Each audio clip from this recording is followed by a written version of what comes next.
Shalom shalom, amahoro y'Imana agusange abane nawe mu kibanza cose uherereyemwo uriko uradukurikiranamwo. N'ubuntu budasanzwe kuba Imana yakuzigamye kaba yakurinze uriko urahema impwemu z'abazima, n'urukundo rudasanzwe Imana yakugiriye kuko hariho benshi bapfuye batakiri mu mpwemu z'abazima. Rero mu bubangutsi nitwa Nitezuwera Justin, sanzwe ndabashikiriza kino kiganiro Power of the Word, cyangwa se ubushobozi bw'ijambo, ijambo rihindure ikintu mu buzima bwawe, rikongera inkomezi, rikongera ubushobozi, rigira ico rikoze ijambo ry'Imana ku buzima bwawe. Nagomba rero tuganire gato ku ijambo ryo kwizera.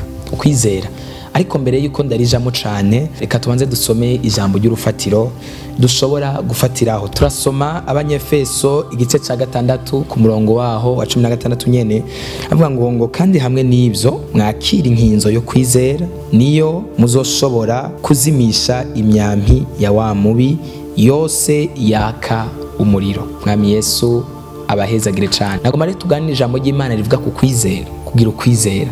Kwizera naho ubona umenga ibihe ntibikoroheye, naho ubona umenga ibihe biragoye, naho ubona umenga ibintu biriko biraduga cane, wizere ko Imana uzobaho kandi utegerezwa kubaho, kuko utagize ukwizera. Mu bintu nabonye bitera umuntu inspiration yo gukora cane is faith ni ukwizera. Nivyo bintu bitera umuntu inspiration yo gukora cane.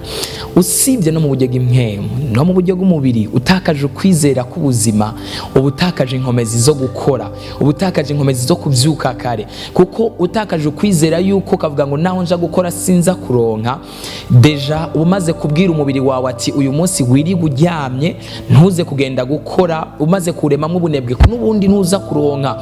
Ugira ukwizera go kuvuga ati ndavyutse, ndagiye, ndizeye ko hari ikintu uza kuronka, nkoresha inkomezi zanje, nkoresha umubiri wanje, I'm going to use my body, I'm going to use my energy, ndagiye gukoresha ingufu zanje, I'm going to use my brain, I'm going to use my friends, nkoresha abagenzi, nkoresha ubwenge, nkoresha ubwonko until I get something. Wizere, ugira ukwizera, ugira ukwizigira. Naho ubona umenga nta shingiro na kimwe bifise, naho ubona umenga nta kintu na kimwe cyo guhagarara ko ufise, nta ngingo nimwe ikumvisha ko utegerezwa kwizera ufise, ariko wizere. Imana idufashe cyane. Abanyesiyanse n'abantu bafise ukwizera, n'abantu baba bizeye, n'abantu baba bavuga ngo nabonye abantu bafise ukwizera, bavuga ati ndavanga iyi chemical, mvange niyi, mvange umuti n'uyu, mvange iki n'iki, biraza kuvyara iki. Kandi ntago abakize exactly, kuko abari mu bushakashatsi bw'ikintu atarigera abona, ikintu kitarigera kibaho, bw'ikintu kitarigera gikoreka, ariko ariko arashaka kukirema, ariko akagira ukwizera yuko ibyo avanze biza kuvamo ikintu runaka. Birashoboka yuko ashobora no kwizera ugasanga ntibikunze, ariko ntacacika intege, abandanya kwizera ikintu cyose akagikora yizigiye, avuga ni ndizeye ko gishobora kuza gukunda at the end, kubera ko kwizera kwiwe kuravuyemo ikintu gikomeye cyane. Biravuga ngo umugororotsi azobeshwaho no kwizera. Iyo utakaje ukwizera mu buzima, ndagomba mvuge mu buzima busanzwe, urashobora gutakaza ukwizera mu buzima busanzwe, urashobora kwitakariza icizere wewe ubwawe. Hari abantu benshi bitakariza icizere, batakaje self confidence, batakaje icizere cy'ubuzima bwabo. Bo ubwabo ntabwo simvuze kwiyemera mu buryo bwo kwiyemera, ariko ntago yumva ko yokora ikintu kizima nawe, ntago yumva ko yokora ikintu runaka nawe, misi yose arisuzugura, arigaya, ntago abona ko ari ikintu nawe yokora. Mbere hako anakora n'ikintu ngashobore kugikora, mbere yuko agikora, kubera ko atacizere yifitiye, agira ijwi rimugira ngo ico kintu nikiza kuba ciza. Reka ndakubwira, we learn by mistakes. And then hari undi mugabo uvuga ngo appetite comes with eating. Twiga mu makosa, umuntu wese yiga mu makosa. Akandi mistake is not a disease. Ikosa ntago ari ingwara. Urashobora kunanirwa rimwe, ntucucike intege ngo wananiwe rimwe. Kandi bavuze ngo appetizi y'umuntu ari karajya, iyo umuntu atanguye kurya appetite irashobora kuza, akumva ari kararonka appetite mu gihe ari karajya. Rero mu gihe wananiwe, ntucushoka utakaza ibyizigiro ngo biranse, ndahagaritse. Oya, subiramo kandi ugira ukwizera ko Imana ishobora gukora. Nimba icambere kitakunze, subira wizera amahirwe ya kabiri kashobora kubaho. gishobora kubaho, Imana igashobora gukora n'ica kabiri. Reka mvuge rero ku kwizera udakekeranya yuko kitari cyo kwizerwa cyangwa se kitariho ko gishobora kubaho. Imana ikuremwe mu kwizera kw'ikintu kitagaragara, kw'ikintu kitarabaho, ko ahantu utarahonyora yuko uzohahonyora, ko ahantu utaragera yuko uzohagera, ko ahantu utaraja yuko uzoja, ko ahantu utaraba yuko uzobayo, ko ahantu utaragera yuko uzogerayo. Ariko ukwizera kutagira ibikorwa kuba gupfuye. Yesu adufashe cyane. Ukwizera kutagira ibikorwa kuba gupfuye.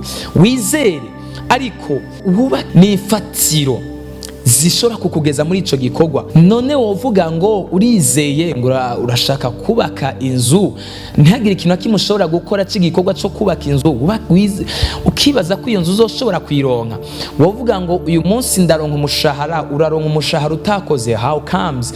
Urizera yuko uzubaka inzu, ariko kandi gwana intambara zo gushobora kugera kuri ivyo bintu byose bishobora gutuma ko ushobora kubaka inzu. Ariko have faith, nta mfatiro ufise, nta mafaranga uraronka, ariko gwana intambara, genda ukora akazi, rondera every possibilities zose, possibilities zose zo gushoboza gushobora kubaka inzu, zirondere, ariko ube wizeye, kuko urashobora no kubirondera utizeye ugasanga uri kuracika intege. Kuko igihe cyose ubuze ukwizera ushobora kugera ahantu ukabona umenga biriko biranka, ukabona umenga biriko birahagarara, ukabona umenga baragukritisi, ukabona umenga uragwanyije, ukabona umenga uraruhishe, ukabona umenga ntibiza gukunda, ukabona umenga urarushe, ukabona umenga nyine ntibiza gukunda. Ako kanya ukacutakaza icizere, and then umaze gutakaza icizere, that means niko guhagarara kwawe. Igihe cyose ubuze kwizera kwawe, igihe cyose ubuze faith, ubutakaje power, ubutakaje inkomezi, ubutakaje ubushobozi, ubutakaje imbaraga. Ijambo ry'Imana ryarambwiye ngo umugotsi ashobora kurararira, n'umuririmbyi yarabiririmbye, ariko bukeye mu gitondo impundu zikavuga. Imana idufashe cyane. Ni kubwo kwizera turizeye yuko Yesu Kristo niyaza azotujana, tuzogenda mu ijuru, tuzobona Imana idutabare cyane. Ntituzi uko tuzogenda, ivyo bidusaba twebwe ni kugororoka. Igikorwa kidusaba, turizeye ko tuzobona Imana, turizeye ko tuzoja mu ijuru. We don't know how we are going there, we don't know how we will be there. Ntago tubizi ko tuzogenda nuko tugiye kubayo, ariko turizeye gusa tuzojayo. Ariko se biradusaba igikorwa dushobora gukora kizoshobora kudufasha ushobora kuzoja mu ijuru. Uyu munsi ndagomba kugira ukwizera, ariko uhindura ibyiyumviro, ureke kugira ukwizera gusa, ariko wubake. Hari umugani wo mu Cyongereza uvuga ngo if opportunity doesn't knock, build a door.